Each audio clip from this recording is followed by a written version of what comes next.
Hey guys, ఇవాళ ఎండు చేపల కర్రీలోనే మిల్ మేకర్ వేసి చూద్దాం ఎలా ఉందో ట్రై చేద్దాం.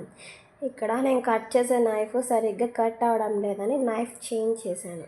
టమాటోస్, ఆనియన్స్ అలాగే మిర్చి కూడా కట్ చేసుకుందాం. నెక్స్ట్ మన ఫిష్.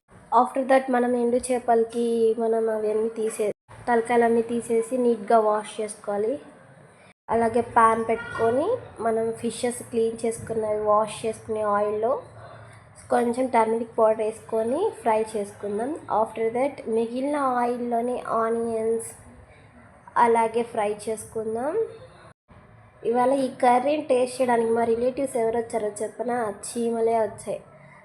అలాగే ఎండిపోయిన కరివేపాకు వేసుకుందాం, మిర్చి, నెక్స్ట్ టమాటో. వీటన్నిటిలో సాల్ట్ వేసుకొని అలాగే కొంచెం టర్మరిక్ పౌడర్ వేసుకొని లిడ్ పెట్టేసుకుందాం.